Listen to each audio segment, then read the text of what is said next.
Olá, desculpe, a internet caiu aqui. Querem derrubar a gente não consegue, não. A gente De volta. jeito algum.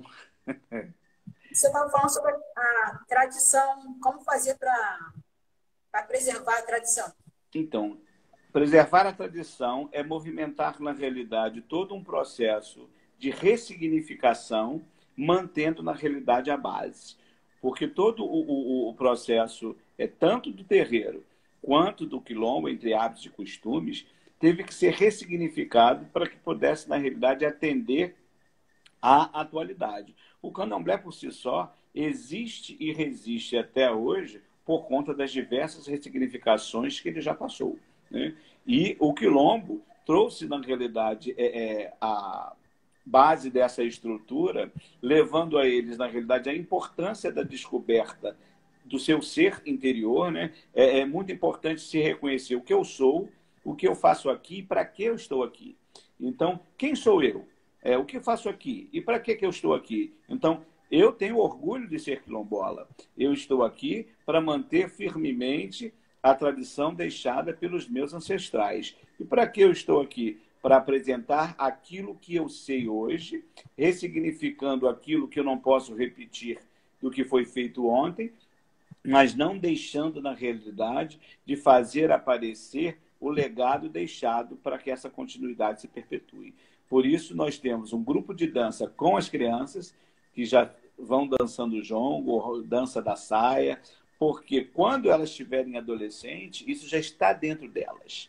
Elas já se sentem dessa forma, né? Assim como os cabelos, como eu disse anteriormente, movimentar a realidade de uma indumentária que saia desse processo da grife, né? Porque o grande problema nosso, né, isso aí falando de Brasil de uma forma geral, foi permitir, na realidade, a inserção do capitalismo, trazendo, na realidade, nós saímos de um, quer dizer, nem bem saímos da colonização europeia, né, rompendo com os processos eurocentrados, e nos mergulhamos, na realidade, no processo americanizado, porque o Brasil, especificamente, não era um país obeso.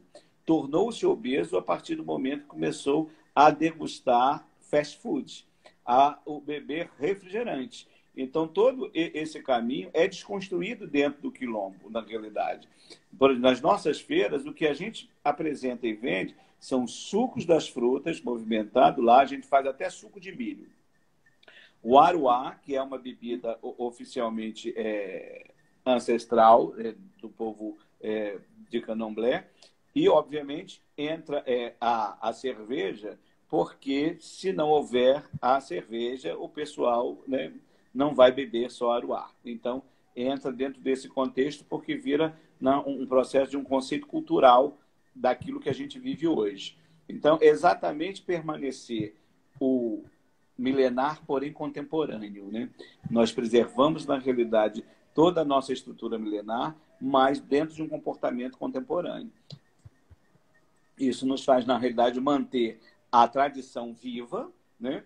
Sem contaminar, na realidade, o processo eurocentrado e nem americanizado, mas trazendo também a possibilidade das descobertas do que aquilo que a gente tem para hoje. Né? Então, o que a gente tem hoje é isso, a gente adapta isso no hoje, mas consciente de que isso não faz parte da nossa história. Isso está sendo inserido na história. A gente falou que ele coloca Xangô de vermelho e branco, mas estão pedindo para colocar marrom. Talvez seja por conta da falta de entendimento que o marrom é uma matiz do vermelho. Né? Porque Xangô, eu estou até usando um queté marrom e branco por coincidência. Mas a cor de Xangô mesmo é vermelho e branco, especificamente a Irá. O marrom e branco vai nas suas matizes do vermelho, que pega todos os outros Xangôs normalmente ditos, né, e falados. Mas isso é uma questão, talvez, da não conhecimento de que o marrom é matiz do vermelho. Pode ser vermelho e branco, porque as cores originárias de Xangô mesmo é o vermelho e o branco. Adaptação à sociedade. Não sei se respondi a ele. Aí outra pergunta que eu tenho para fazer. Para quem não conhece, o que é o quilombo? O que é ser quilombola? O quilombo, na realidade, é um local de resistência, onde hoje existem os remanescentes, né? Que eram, na realidade, fugitivos, na realidade, do aprisionamento escravocrata, e que começa, na realidade, com um grande amparo dos índios locais.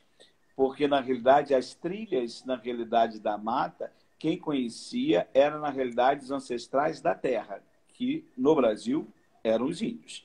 E eles, na realidade, acolheram, na realidade, toda essa comunidade quilombola. Daí, no passado, surge, na realidade, para embranquecimento do negro, aquelas nomenclaturas de cafuzo, mameluco, porque, na realidade, eram todos descendentes da África, mas o acasalamento com os índios trouxe, na realidade, até também por conta do fator climático, um clareamento na cor da pele, mas não se deixava de ser negro por conta disso. Hoje a gente discute isso com mais abertura, mas antigamente tinha essa classificação: cafuzo, mameluco, moreno, mulato, e todo esse processo, toda essa gente é negra, toda essa gente é preta, toda essa gente traz, na realidade, no seu sangue, a hereditariedade desse povo escravizado, que movimentou-se, na realidade, a necessidade de servir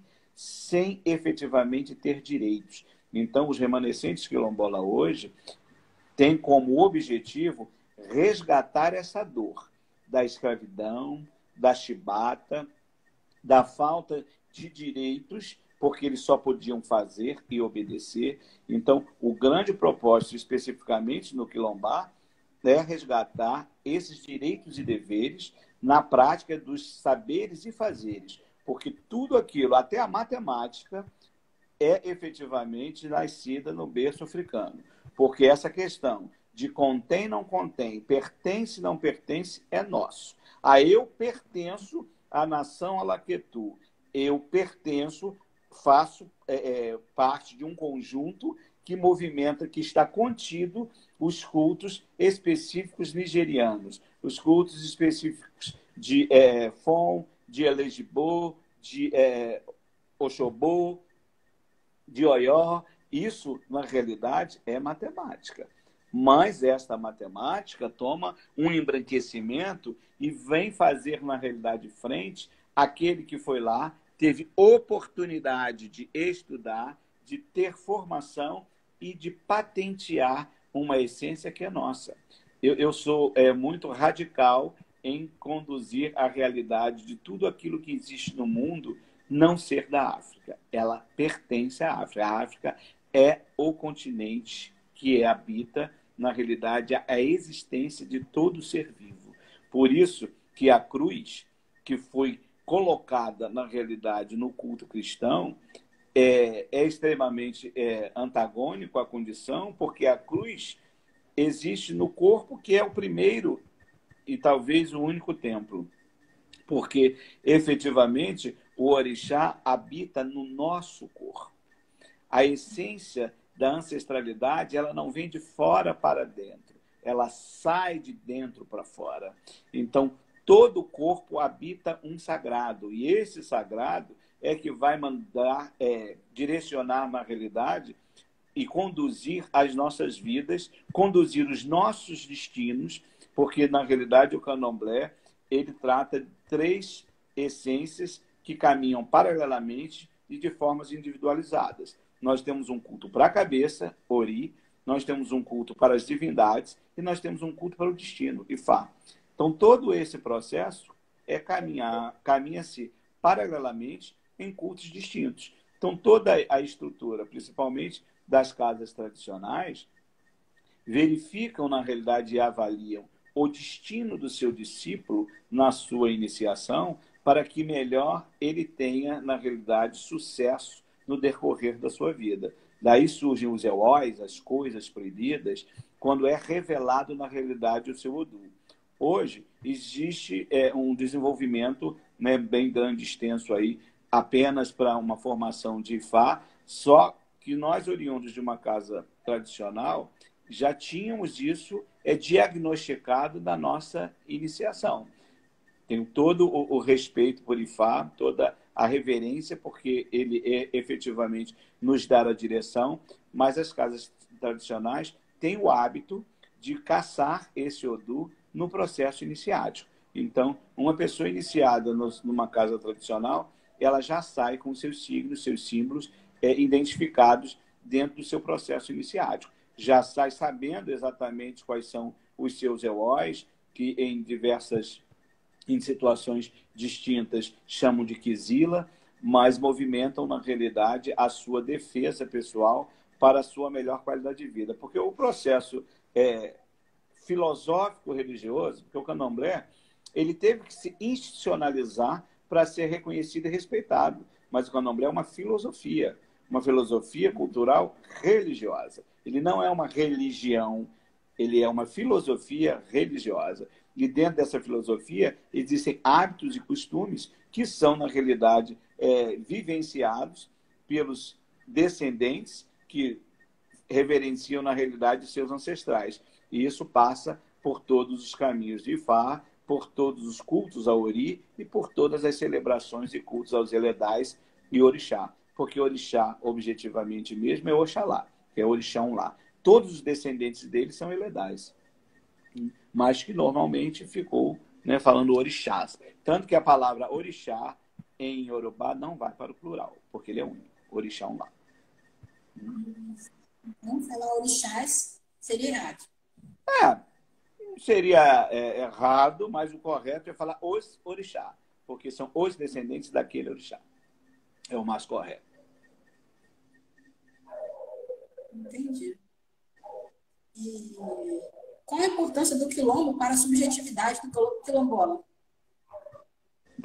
A importância desse quilombo dentro da sua subjetividade é marcar, na realidade, esse território e fazer, na realidade, valer essa história que não foi contada. O grande propósito é fazer com que os próprios munícipes conheçam a sua verdadeira história. Porque se você chegar em Magé hoje, você vai se deparar com magienses que não sabem da existência desses 3 quilombos. Se você adentrar ao próprio quilombo, você vai encontrar pessoas que você vai perguntar: esse aqui é um quilombo, você é quilombola? Ele vai dizer assim: não, não sou. Não sei o que é isso. Entendeu? Então, o nosso trabalho é constante para resgate de pertencimento. Porque a história que não foi contada levou para esse remanescente o embranquecimento e o esquecimento da sua história. Então, ele cria uma nova identidade. Ele não quer ser preto, porque ser preto é ser inferior. Né? Então, o grande objetivo do quilombo é resgatar esse orgulho de ser quilombola, esse orgulho de ser preto, esse orgulho de usar estampas, esse orgulho de comer efetivamente as comidas da terra. Nós temos um projeto dentro do reflorestamento que é administrado por OSAN, está dentro da Casa de OSAN, o NAECO, que é o Núcleo de Atendimento à Ecologia, onde a coordenadora é uma ex-funcionária da Embrapa, que ficou apresentada agora, que movimenta, na realidade, a base da construção de uma horta orgânica coletiva, assim como estamos traçando lá o processo do aviário e do capril. Porque o grande objetivo do quilombo é ser sustentável.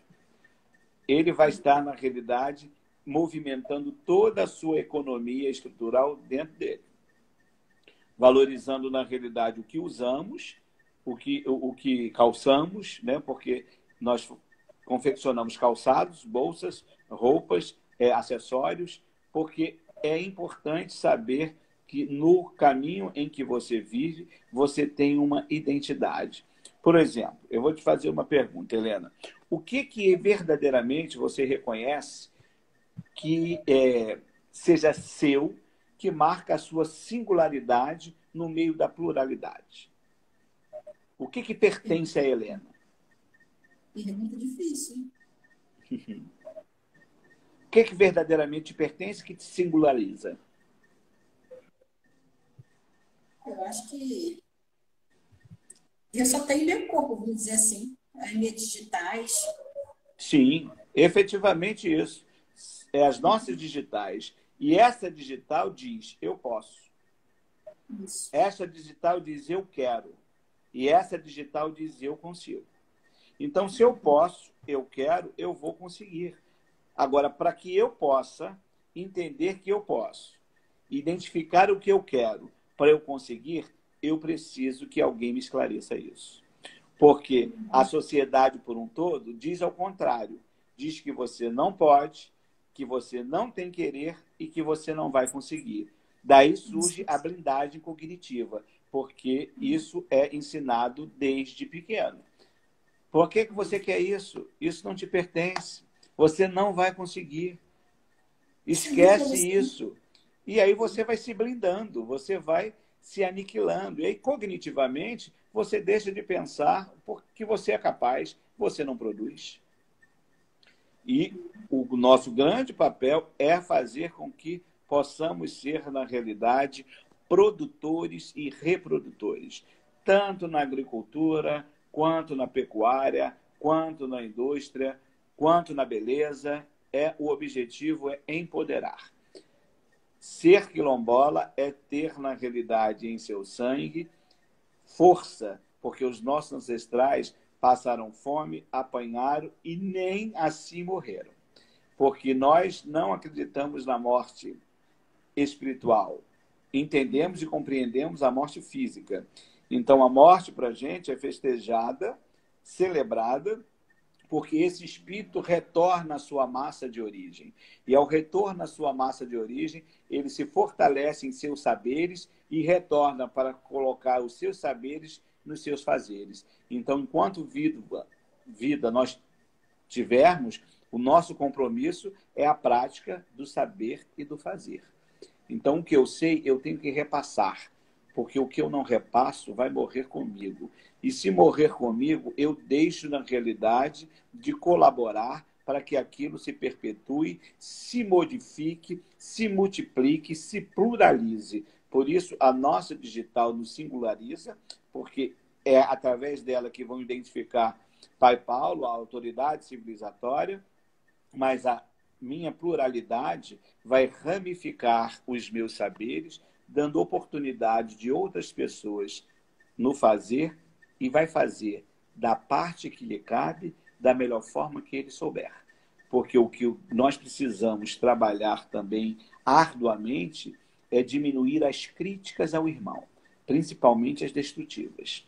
Exigir do irmão um perfeccionismo identificado por você, porque por mais que você aprenda comigo o que eu sei e que eu aprenda com você o que você sabe, nós vamos, na hora da prática, fazer da nossa forma. Porque é a nossa singularidade que vai ter importância naquele momento. O que nós não podemos é mexer na receita. Agora, a forma de servir a receita, ela é única.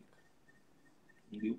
E esse é o propósito dessa permanência de vincular, na realidade, a subjetividade oficial do quilombo, é permanecer, na realidade, o resgate dos valores civilizatórios afrocentrados. É entender e compreender de onde viemos, o que somos e para onde vamos. Outra coisa que me chamou a atenção quando o senhor falou comigo é que o quilombo ele não aderiu a essas datas comemorativas. Eu queria que o senhor falasse um pouco sobre isso. Natal. Sim. Dentro do terreiro, né, nós somos oriundos de um axé onde rompeu com o sincretismo parcial, né, quando Mãe Estela publicou junto-se a Menininha e Mãe Tatá, uma série de autoridades civilizatórias na Bahia, onde ela afirmou que Santa Bárbara não era Inhaçã.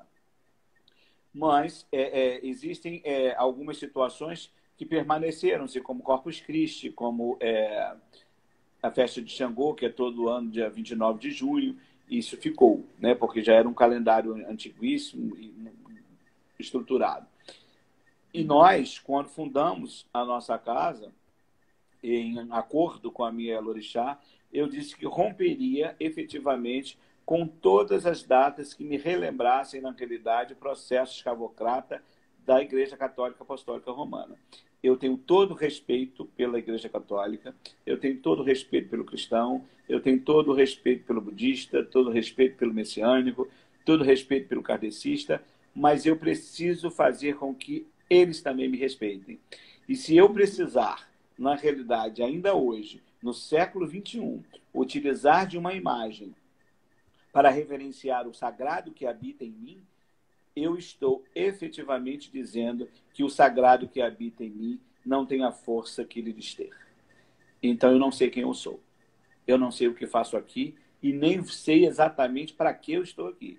Então eu estou aqui para o resgate dos meus valores civilizatórios. E o meu valor civilizatório é acreditar que o Ogum que habita em mim tem uma data oficial onde ele chegou em mim, dizendo, aflorou em mim, né? Porque ele saiu de dentro para fora, dizendo, eu sou, eu quero e vou estruturar a vida deste indivíduo para que ele se torne uma pessoa melhor. Porque a proposta da iniciação é essa, né? É a gente se reconhecer como indivíduo para se tornar uma pessoa melhor. E a partir desse momento, nós temos vida própria. O Natal, que hoje veste Papai Noel de vermelho e branco, é, na realidade, um produto do marketing da Coca-Cola, porque a verdadeira roupa de Papai Noel, São Nicolau, era azul e branca, não era vermelho e branca. Mas, como a Coca-Cola abraçou isso economicamente, levou, na realidade, o símbolo que vende, né? Porque o vermelho aguça o apetite, o vermelho leva a ansiedade, o vermelho produz a paixão, o vermelho representa o fogo. Então, toda essa essência é altamente voltada para o capitalismo selvagem. Então, o nosso Natal, o Natal que habita em mim, habita na festividade de Oxóssi, onde a quinta-feira é reservada para nós, nagôs, o dia das novas criações, Ojó, Ojobó. Então, o Natal é o renascimento, é a nova criação do ser. Então, nós celebramos o nosso Natal na festividade de Oxóssi. Né? Bilaí, né? Vamos nascer novamente, um novo mundo. E o Réveillon, que tomou, na realidade, uma proporção extremamente econômica, porque vem gente de tudo quanto é lado. Podemos perceber que ele é todo pautado nas rosas entregues nas águas, rosas brancas, Premoljar, é todo mundo de branco e prata. Essa festividade marca o início do ano litúrgico nas casas tradicionais, falando da onde eu sou, né? De onde eu sou oriundo, é com as águas de Oxalá. As águas de Oxalá marcam o princípio do ano litúrgico. Nosso ano vira nas festividades de Oxalá, onde temos exercício de meditação, que foi um outro ramo direcionado para um outro foco, para outras origens, mas que nasce na África, que Oxalá é que nos ensina a meditar, a refletir. Oxalá nos leva a silenciar, né? Nós temos até uma folha que promove esse silêncio, que é o etoto, né? Mais conhecida como folha de colônia. Ela tem a proposta de silenciar a cabeça e, dentro desse processo, nos despir da vaidade, nos despir do comportamento egóico e entender o outro como você deseja que ele te entenda. Então, quando você passa a entender o outro, você abre espaço para que você também seja entendido. O processo da ética e da moral pautada com uma exigência de Oxalá é nos preparar com disciplina e com coragem para que venhamos emplacar os nossos objetivos. Então, Oxalá nos traz a sabedoria da virada do ano, utilizando o branco, o prata, o azul claro, na contagem dos 16 dias, quando a gente faz a festa do pilão, que é a colheita do inhame novo, que tem como objetivo purificar, que tem como objetivo ascender, porque você vai abrir um espaço para a comercialização daquele alimento, que tem inúmeros nutrientes, que vem trazer, na realidade, um benefício para o seu equilíbrio físico, mental e espiritual, lhe promovendo um bem-estar, lhe reintegrando com a mais pura presença da divina saúde. Essa é a proposta de Oxalá. Saindo disso, você começa o ano e parte para Exu, que vai ser, na realidade, a sua voz. É a boca do universo, né? A voz do universo. Você vai saber como se comunicar naquele novo mundo, naquele novo ano. E aí você apresenta as suas propostas, né? Você cria, na realidade, os seus propósitos. E como eu vou me comunicar? Porque tem diversas formas de você comunicar. Tem a comunicação visual, a comunicação auditiva, a comunicação oral, a comunicação escrita, a comunicação sensorial, a comunicação corporal. Hoje, a expressão corporal está nos palcos dos teatros direcionados a uma condição, mas não falam que essa expressão corporal começa conosco. Essa expressão corporal começa no chão terreiro. Entendeu? Todo o processo que hoje são vivenciados nas academias sai do terreiro. O terreiro, você faz uma caminhada toda manhã quando você está lá para fazer, na realidade, a reverência a cada templo litúrgico. Quando você dá a reverência ao orixá, aos pés da Yalorixá ou da Babalorixá, você faz um alongamento no adobá e você faz uma rotatória, na realidade, em decúbito lateral direito, decúbito lateral esquerdo, quando você vai reverenciar, quando a pessoa é regida por uma iabá. Então, toda uma linguagem estruturada dentro de pesquisas e evoluções extingue, na realidade, o direito do candomblé ter trazido isso, do africano ter trazido isso. Né? Então, isso nos pertence. Isso está contido na nossa cultura. Né? Isso faz parte de um conjunto oficial de hábitos e costumes alicerçados dentro dos processos afrodiásporos, dentro do comum efetivo do dia a dia. Então, isso é cultural africano. E dentro desse processo, quando compreendi isso, eu precisei romper. Falei com os meus discípulos e disse, a partir de hoje, vocês podem continuar com a família, né? Porque nem toda... Lá tem muita família, né? Muita família que é a família toda. Mas tem pessoas que não. E aí, em respeito à individualidade, à singularidade de cada um, se vocês quiserem viver o Natal, o Ano Novo, dando, na realidade, o seu dinheiro para o processo desenfreado da política de massa de consumo, vocês fiquem à vontade. Agora, o presente do Natal oficial é você efetivamente celebrar o sagrado que habita dentro de você. É você comer alimentos da terra, porque o Natal, que é copiado efetivamente de um conceito americanizado e europeu, joga no corpo físico da gente toxinas, porque é um período onde nós estamos vivendo um pleno verão, aí se come avelã, se come castanha, se come nozes, que são produtos quentes, que levam, na realidade, inflamações intestinais, que fazem, na realidade, um desequilíbrio hormonal. Isso não é nosso. O nosso Natal é as comidas da terra, é tudo aquilo que a terra dá. São frutas, são tubérculos, são raízes que vão, na realidade, estruturar, na realidade, o seu equilíbrio físico, mental e espiritual, promovendo o seu encontro com o bem-estar, onde você vai se reintegrar com a mais pura presença da Divina Saúde. Equilibrando isso, você vai em busca, na realidade, daquilo que lhe é de direito. E o que lhe é de direito? O que lhe é apresentado como direito? Se você vai se endividar, você não conquistou. Então, nós fazemos, porque Oxóssi nos deu esse ensinamento, uma época que precisava fazer uma reforma na casa dele, e nós estávamos sem dinheiro. E aí, ao entregar um ossé, porque nós temos o hábito de fazer os ossés e trazer uma palavra para ser trabalhada no mês, tanto na etimologia da palavra, como no entendimento estrutural da palavra na concepção de cada um. E daí a gente estuda aquele orixá que trouxe a palavra. E eu tenho uma reunião nos segundos sábados do mês com os ouvintes, que os ouvintes são pessoas que frequentam o terreiro, assim como a Miriam, a Dara, a filha dela, e que não fazem parte do terreiro no corpo estrutural de discípulo. Porque eu não gosto de utilizar a palavra médium, porque nós não somos kardecistas. Mediunidade é coisa que foi na realidade, embranquecida, estilizada, para não dizer que é um elegum, um portador de um espírito. Né? Nós temos eleguns, iaôs, abiães, todo esse processo, o ouvinte, que nós batizamos como Alafetbó, ele se reúne geralmente em torno de uma das nossas árvores, ou é em torno da pitangueira, ou é em torno da tamarindeira, que nós vamos discutir a palavra do mês e apresentar o orixá. Porque a grande proposta também vem através disso.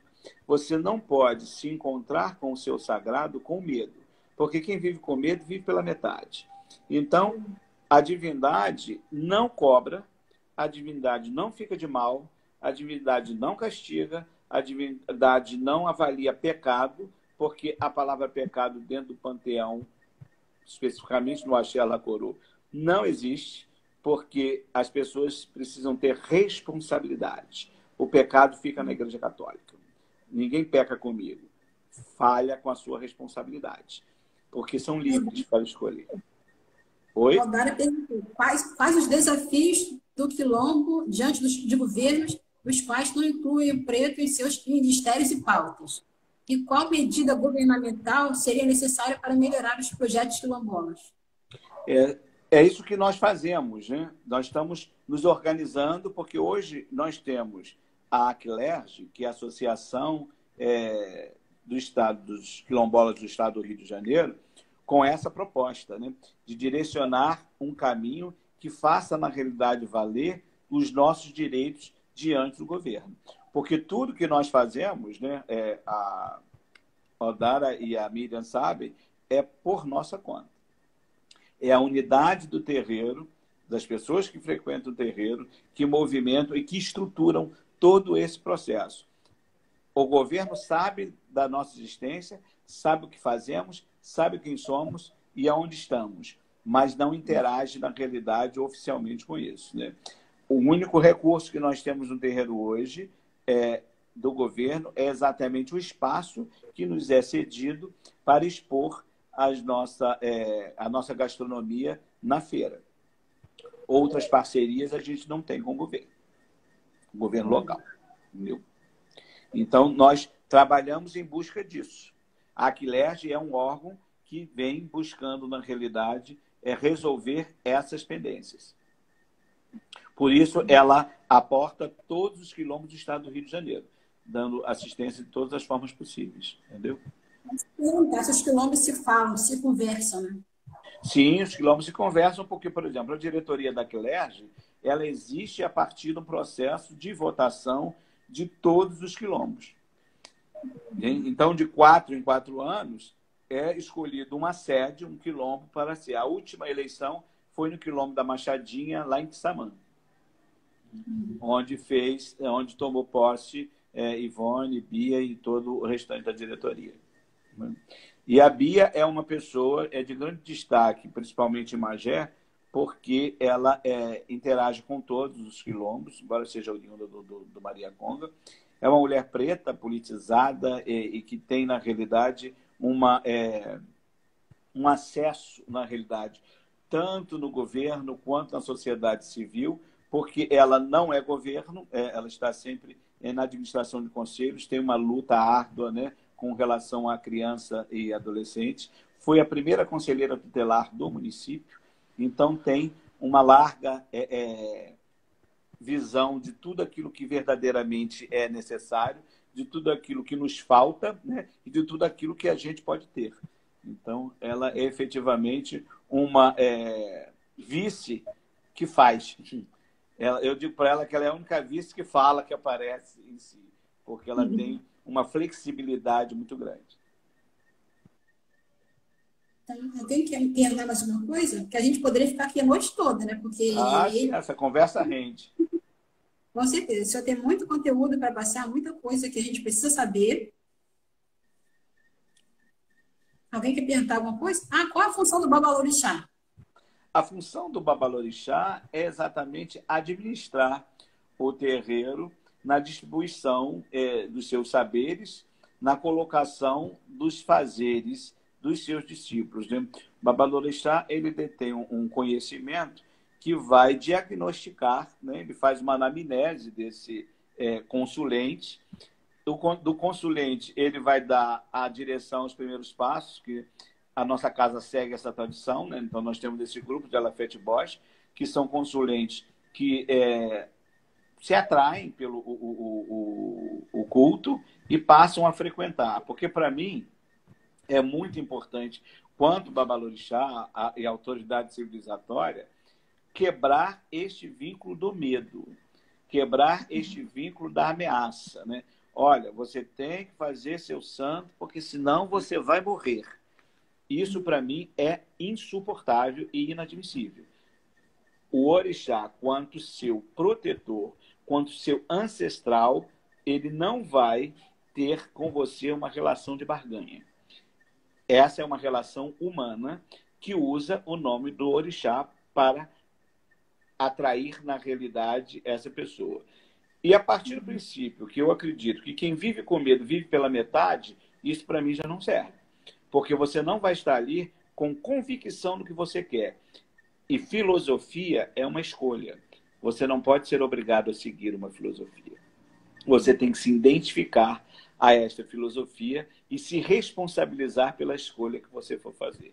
Eu costumo dizer que nós temos que fazer a parte que nos cabe, da melhor forma que sabemos, para que não venhamos culpar os outros, nem pelos nossos erros, nem pelos nossos fracassos, e que possamos, na realidade, amadurecer e entender que tudo começa simples e singelo. Seja de cabeça, seja no seu coração, seja no seu espírito. Mas que isso não nos impede de pensar grande. E, para isso, a gente precisa se disciplinar, se encorajar para poder emplacar os objetivos.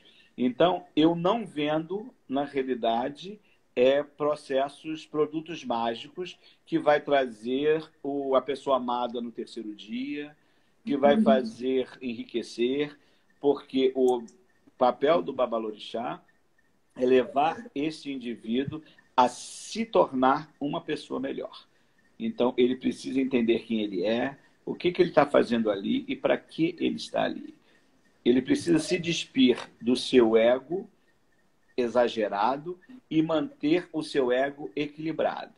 Ele precisa ter foco, ele precisa ter fé e ele precisa ter força para resistir àquilo que é preciso.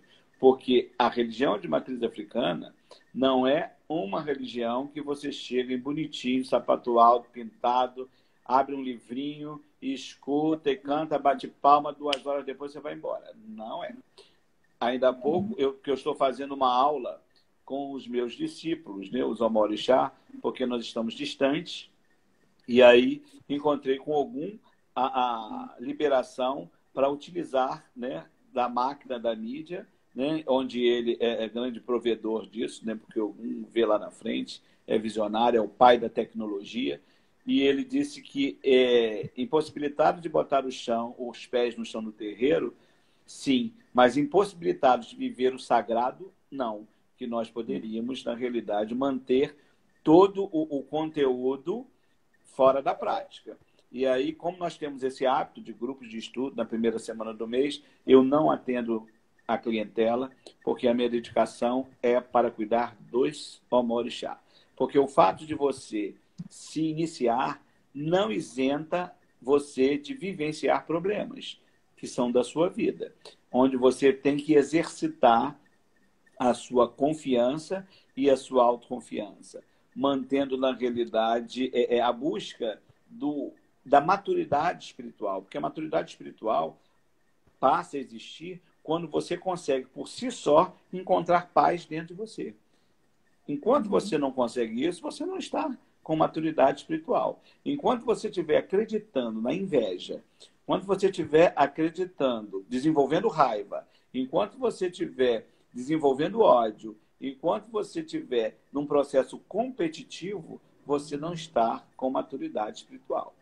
Porque a inveja, e Exuína fala isso com muita propriedade, é que é tudo aquilo que foge efetivamente da sua aceitação de ver o que de bom está no outro.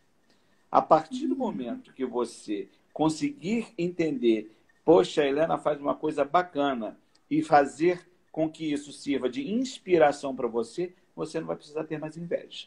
Você vai se inspirar e vai poder se tornar inspiração para alguém. Então, o papel do Babalorixá, eu me enquadro nesse perfil, dessa forma que eu faço, é levar ao seu discípulo o autoconhecimento. Fazer com que ele entenda que a paz que habita nele não é dada por ninguém, senão desenvolvida por ele mesmo. Então, se ele procurar fazer a parte que o cabe, da melhor forma que ele sabe, ele vai fugir dos julgamentos. Então, ele não vai querer ser o perfeito. Ele vai querer fazer a parte dele, eu sei assim. E vai ter disponibilidade de aprender a fazer melhor. Mas isso tem que ser parte dele, né? Porque, por exemplo, o camelo não critica a corcunda do outro. Então, nós precisamos entender que os nossos defeitos devem ser respeitados dentro da forma e do dia ou da hora que você consiga enxergá-lo e tenha vontade de modificá-lo. Caso contrário, eu não posso impor a minha verdade para ninguém. Por isso, eu não consigo ter uma relação, né? Vocês me perguntaram qual é a função da Babalorixá, eu estou falando da minha, né? Porque eu também não posso estar aqui, né, em rede nacional dizendo que essa é a melhor forma. Não. Essa é a melhor forma em que eu encontrei, essa é a melhor forma que eu entendo para ter, na realidade, uma relação amistosa, respeitosa, confiável e confiante com aquele que deposita, na realidade, credibilidade nas minhas mãos para ajudá-lo a seguir um caminho melhor. Então, o que a gente...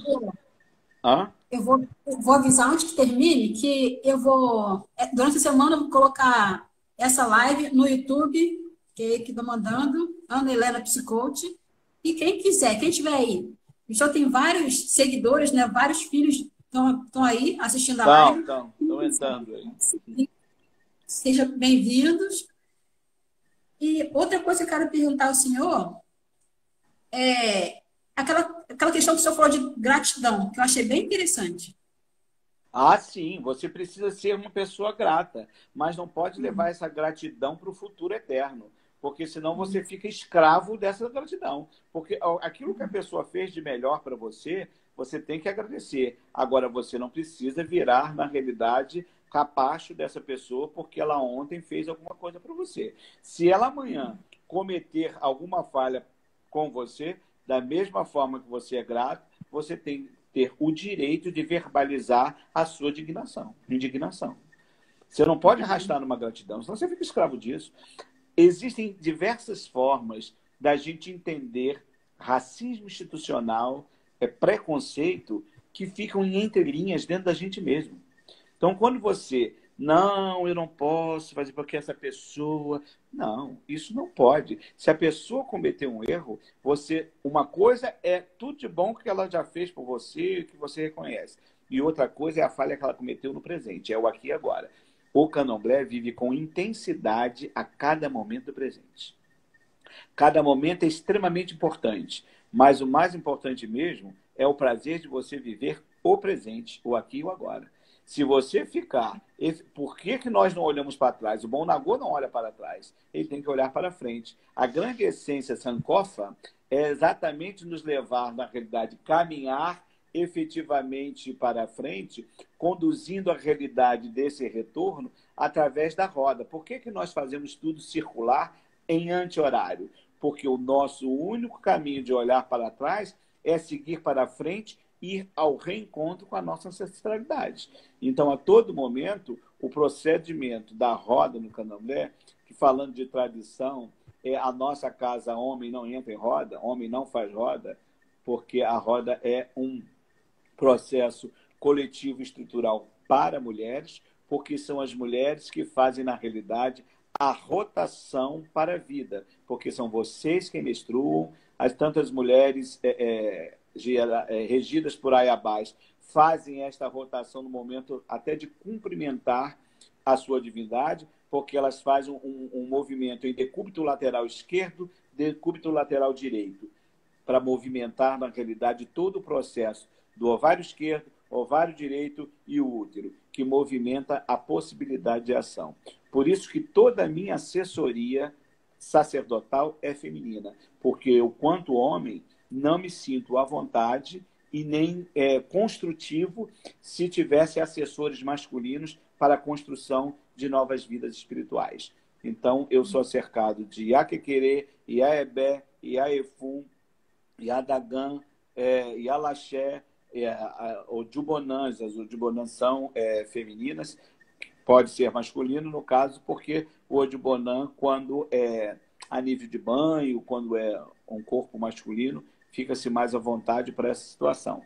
O Ojubonã é um posto comum de 2 gêneros, né? Mas, oficialmente, lá em casa, eu tenho uma Ojubonã e a Otum Ojubonã. São 2 mulheres que servem a esses cuidados. Porque a minha estrutura precisa ser feminina, porque eu não ovulo, eu não menstruo, então eu não posso dar, na realidade, rotação a esta vida de uma forma mais equilibrada se eu não tiver essa assessoria feminina.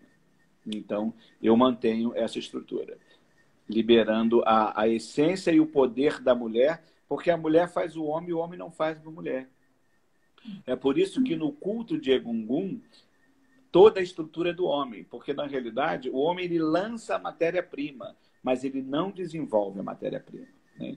E é exatamente isso que a gente precisa entender dentro do processo da política de massa da economia, que hoje estamos vivendo essa situação em plena pandemia, que fica claro que a estrutura vem da base, porque o empresário ele investe, ele injeta, na realidade, o dinheiro, mas quem produz para o dinheiro dele multiplicar é a base, são os operários. E perder os operários, perdeu a economia. Então, é por isso que precisamos valer esses direitos em todos os sentidos. Nós somos maioria e nos colocamos em minoria. O que acontece com o governo é exatamente isso. Nós temos, na Casa de Xangô, o NAJU, que é o Núcleo de Atendimento Jurídico. E quando discutimos políticas dentro do terreiro, são políticas públicas e não partidárias. O terreiro não tem um partido. O terreiro tem avaliação de uma boa administração, de uma boa gestão no desenvolvimento de políticas públicas que venha atender a sociedade como um todo, não apenas as nossas necessidades. Então, nós precisamos de políticas públicas para a saúde, para a educação, para a segurança, para a economia. Precisa trabalhar, na realidade, a geração de trabalho e renda para poder que esse dinheiro circule de uma forma digna e honesta no desenvolvimento de uma sociedade, de uma equidade social, para que haja, na realidade, um processo igualitário de direitos. Porque vai ser sempre ter rico, sempre ter classe média, sempre ter pobre. Mas que esse pobre tenha, na realidade, situações dignas de saúde, de educação, de segurança, que ele não fique à margem, né? Então, todo esse processo da coletividade, que pesa a singularidade, dentro dessa política de terreiro, vem trazer, na realidade, a compreensão daquilo que nós temos como direito e que devemos exigir vivenciar esse direito, sem esquecer dos deveres que nós temos que cumprir diante desses direitos. Porque nós não estamos aqui também para fazer uma reivindicação e que não venhamos, na realidade, fazer a parte que nos cabe. Porque eu preciso, quanto Babalorixá,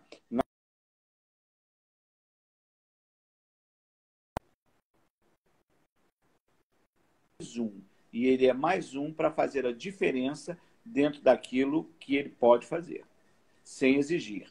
Então, eu desvinculo todo esse processo do pecado para a responsabilidade, do medo, na realidade, para o comprometimento, o compromisso e o comprometimento, porque eu não posso ter um fiel ao meu lado obrigado. Ele tem que ter liberdade, porque eu acredito que só a liberdade vai remeter ao indivíduo a assumir responsabilidade. Caso contrário, não tem como. Entendeu? Para finalizar, autoridade civilizatória. O que a autoridade civilizatória passa exatamente por conta desse modelo administrativo. porque eu saí desse contexto do babalorixá, que ainda acaba remetendo, na realidade, uma relação escravocrata, né? Sem dar o direito de escolha, porque você pode fazer uma consulta oracular e buscando algum aconselhamento, mas, mediante esta consulta, eu não tenho o direito de te manipular, de te ameaçar e dizer que, se você não fizer aquilo, vai acontecer isso ou aquilo outro. Não.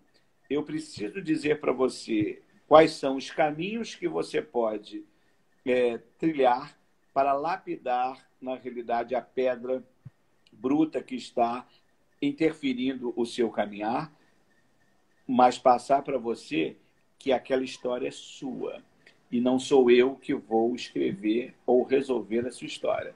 Eu posso lhe ajudar, lhe conduzir, lhe esclarecer, lhe encaminhar, mas a responsabilidade com aquilo é sua. E aí você não pode ser ameaçada, você tem que ser esclarecida, você tem que entender aquilo, que, se você não entender e você não aceitar, você não vai fazer, e para mim está tudo certo. Eu não consigo ter uma relação, né? A Miriam está aí, é testemunha disso, de passar qualquer receita impondo. Eu explico e você fica à vontade para fazer quando você quiser, quando você puder, quando estruturar a sua realidade de vida.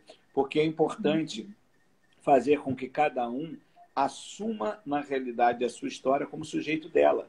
Porque senão ele vai estar sempre fora de um protagonismo, que isso já é uma herança deixada pela escravidão e que nós não temos hoje, em pleno século XXI, continuar com essa prática.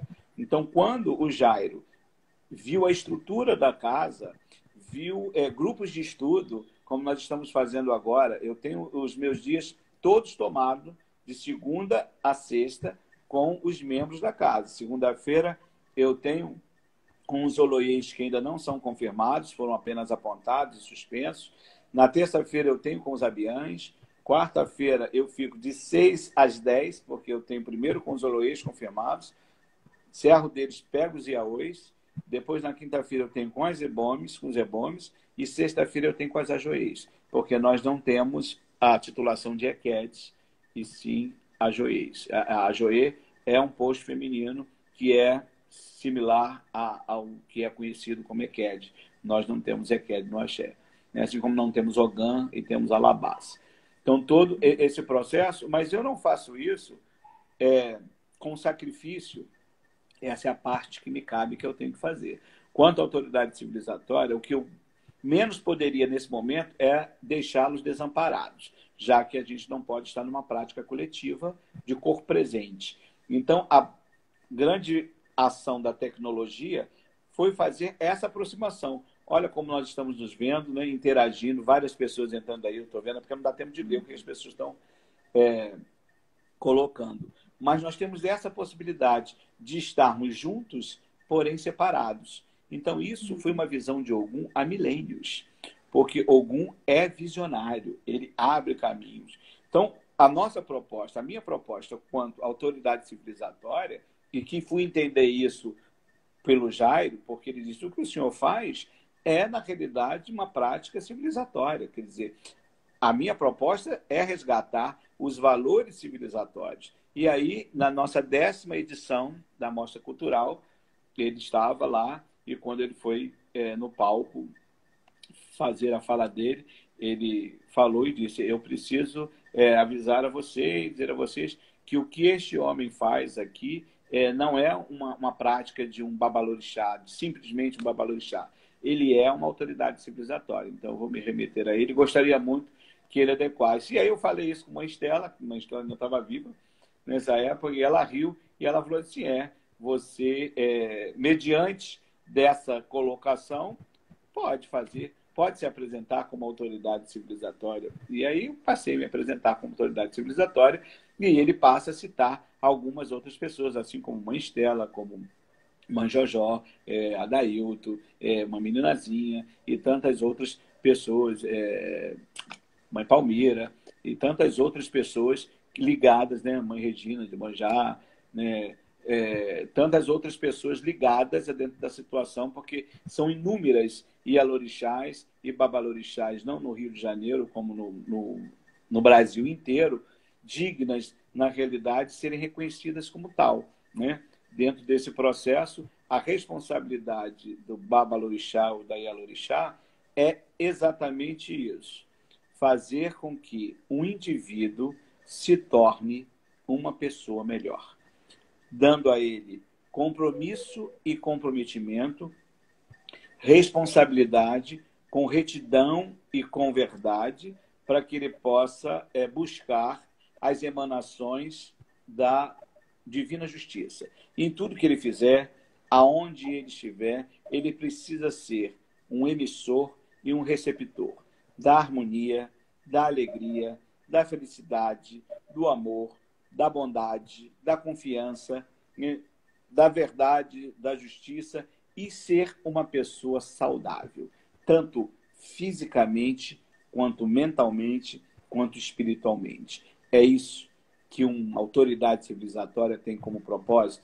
para dar ao seu discípulo a direção do caminho certo, a direção do caminho que o levará à prosperidade, onde tudo poderá fazê-lo crescer com abundância, porque a satisfação maior de uma Ialorixá e de um Babalorixá é quando ele vê o filho prosperar, porque ele está ali para isso.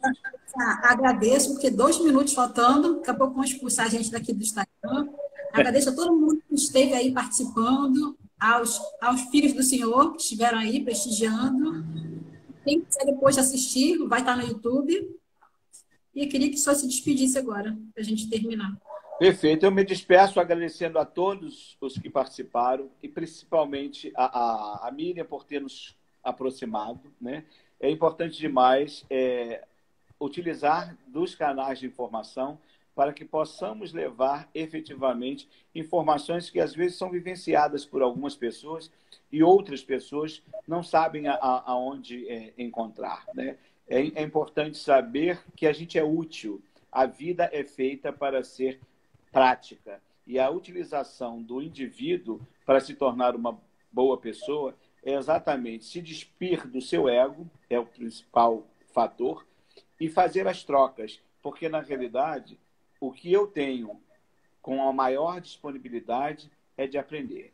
Eu tenho total disponibilidade de aprender a aprender. Então, toda a minha fala é voltada num aprendizado em que você está me oportunizando a fazer para aprender. Vai cair. Demais. Tchau. Obrigada. Tchau.